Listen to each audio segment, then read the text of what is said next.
In the bustling heart of Athens, the cradle of democracy and the supposed birthplace of Western civilization, a human soul had a very specific price tag.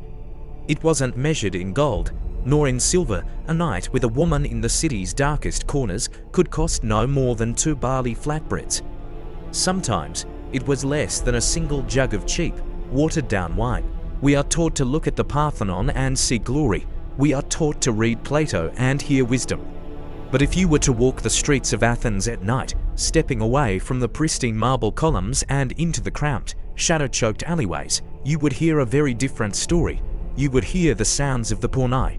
These women occupied the absolute bottom tier of the sex trade.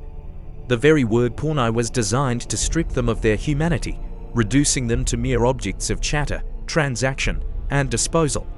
Court speeches from the era, delivered by famous figures like Dia and Lysias, reveal a staggering reality that is often glossed over in history classes. These women often served 6 to 10 men every single day, and yet, after enduring that physical toll, they earned barely enough to buy a small bowl of lentils to keep themselves alive. Meanwhile, the brothel owners, the pimps of the ancient world, grew obscenely rich. The city of Athens itself didn't just turn a blind eye, it profited. A portion of every transaction flowed directly into the city's treasury through taxes. The marble of the temples was polished, in part, by the suffering of these women. But the horror wasn't just the economics, it was the demographics. Athenian law imposed absolutely no minimum age for entering prostitution. Archaeological evidence and grim historical records reveal that girls as young as 10 to 13 were pushed into these establishments. Imagine a child dragged from her home or sold by pirates, forced into a cold, stone room. The first thing that happened wasn't a lesson in work, but a lesson in ownership. Each enslaved girl bore a permanent brand on her thigh. A piece of iron, heated until it glowed white hot, was pressed into her skin, marking her forever as living property. From that moment on, the person she used to be ceased to exist. She was no longer a human being, she was a thing. Life inside these houses was designed to be a living nightmare, brutally harsh by design. If a girl refused to work, she wasn't just reprimanded, she was subjected to horrific punishment. Public whippings were common, as was starvation for days on end. But often, the breaking-in process was much worse. When a new girl arrived at a brothel, her introduction was marked by a particularly cruel ritual. She would be assaulted violently in full view of the other women and the regular patrons. A historical account from a man named Pappy of Thessaly claims this was done deliberately. It wasn't just about the physical act.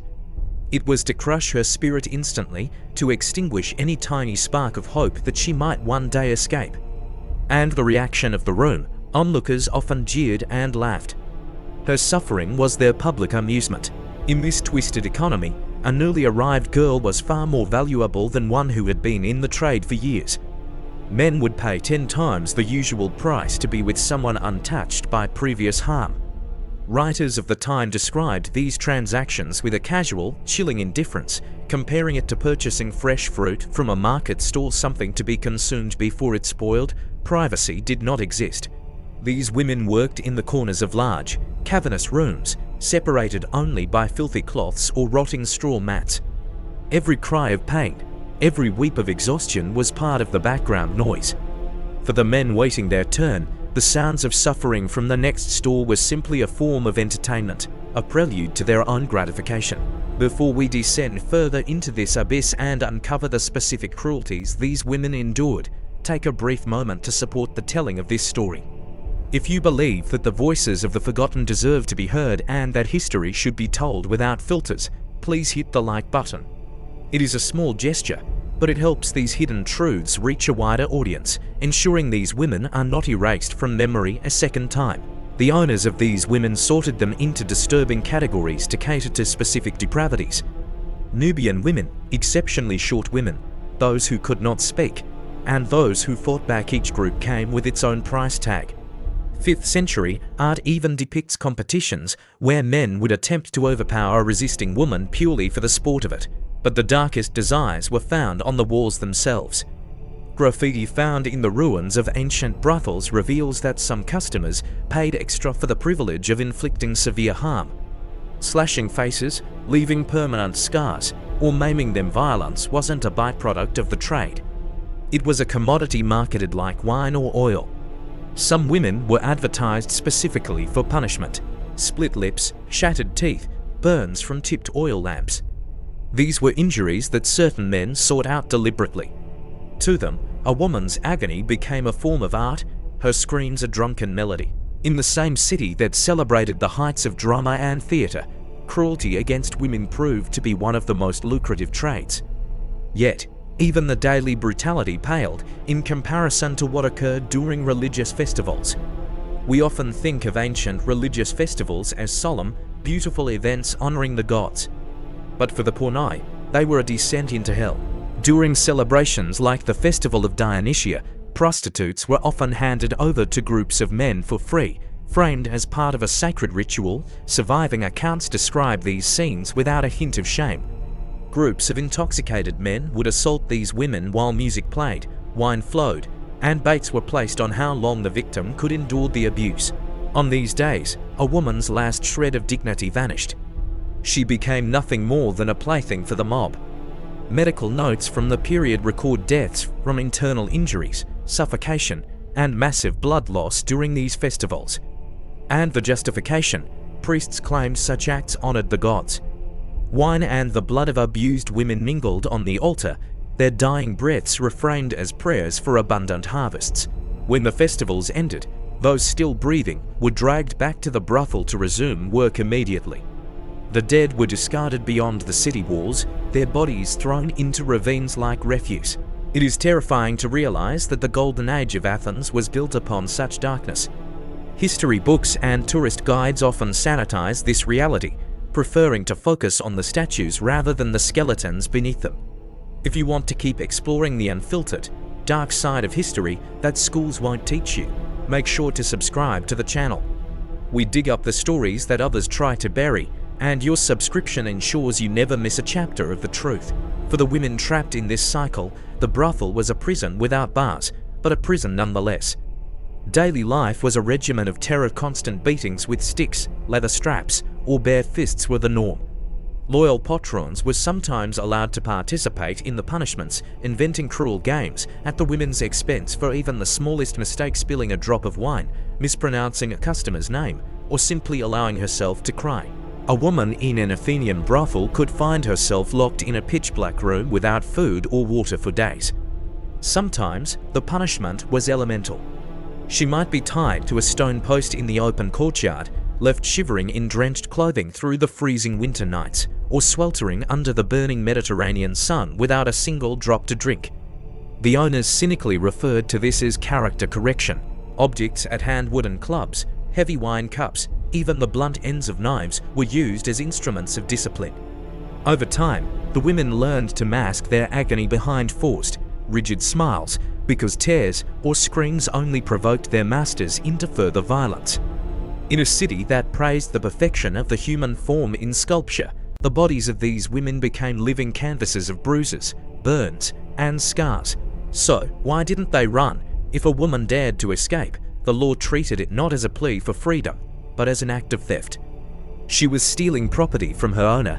The penalties were vicious and public. Runaways were often branded again, this time with searing hot metal on the forehead or chest, marking them forever as deserters. Court records reveal even grimmer fates. Some captured women were nailed to wooden boards and displayed in the city square as a warning to others. Death from thirst or from festering infections around the nail wounds was common. Some desperate women sought sanctuary in temples, throwing themselves before the altars in hopes that the gods would shield them. But the priests, often swayed by bribes or social convention, handed them back to their owners for a small payment. Property rights outweighed divine mercy. Runaways were dragged away in chains, their blood staining the temple step stains that were scrubbed away by other slaves at dawn. Even if they survived the punishments, time was their enemy. Medical writings from the period note that few of these women lived past their mid-20s. The causes of death were as relentless as the work itself: sexually transmitted diseases, infections from untreated wounds, complete exhaustion, and the cumulative toll of malnutrition and repeated abuse. Those with festering injuries, foul-smelling discharges, or open sores were not removed from service. Instead, they were forced to keep working until they physically collapsed. Owners considered medical treatment a waste of money. A new girl cost less than a physician's visit. Complaints from customers about the stench of rotting flesh were met with beatings, as though pain could miraculously restore dying tissue. But perhaps the most chilling evidence comes from what was left behind. Archaeological digs near the ruins of old brothels have uncovered female skeletons with severe pelvic damage from forced intercourse and childbirth, skulls cracked from blunt force trauma, and ribs that had been broken and healed improperly. All these bones stand as silent testimony to a life of systematic violence. When a woman became too sick to earn, she was discarded without ceremony, carried beyond the city walls and abandoned whether she was breathing or not. In Athens, the same city that set ideals for beauty and proportion, women's bodies were thrown away like shattered pottery. Pregnancy was viewed not as a natural event, but as damage to valuable property.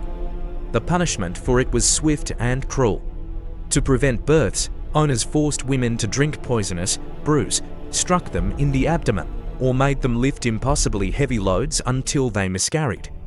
Ancient medical notes detail horrifying abortion practices: herbs that caused violent illness, boiling oil poured into the womb, or sharpened wooden sticks pushed inside.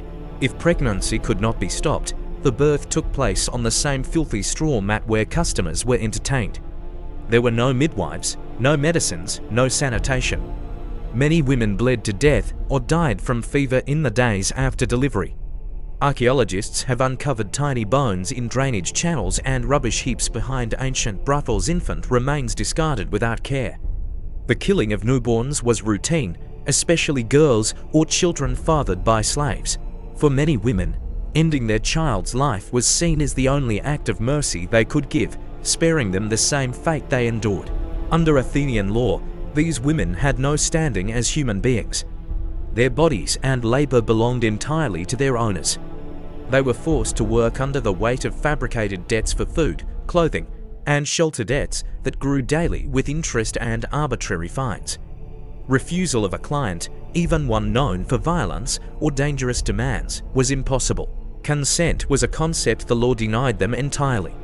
Court documents from the era tell of women who tried to seek justice for mistreatment, but the system was stacked against them.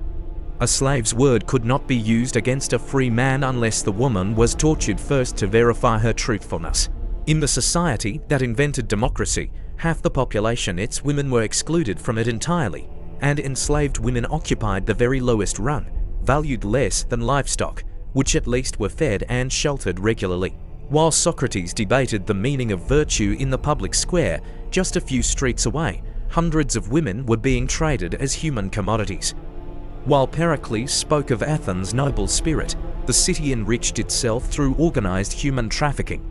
The marble of the Parthenon, the grandeur of its temples, the stages of its theatres, all were supported by the profits of an economy that consumed the lives of women.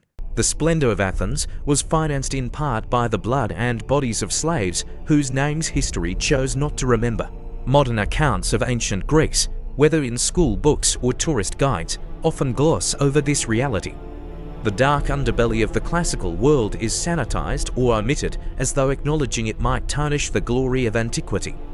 The tens of thousands of women who endured this life remain absent from the official story, their pain erased from the narrative. Yet their absence is not silence. In the ruins of Athens, their shadows still linger. The unmarked graves, the fragments of pottery bearing their images, the faint traces of graffiti in ancient brothels all whisper the same truth. Their story deserves to be told. Thank you for reading this story to the end. History is often ugly, but looking away doesn't change what happened. Share your thoughts in the comments below, and let us know what other hidden histories we should uncover next.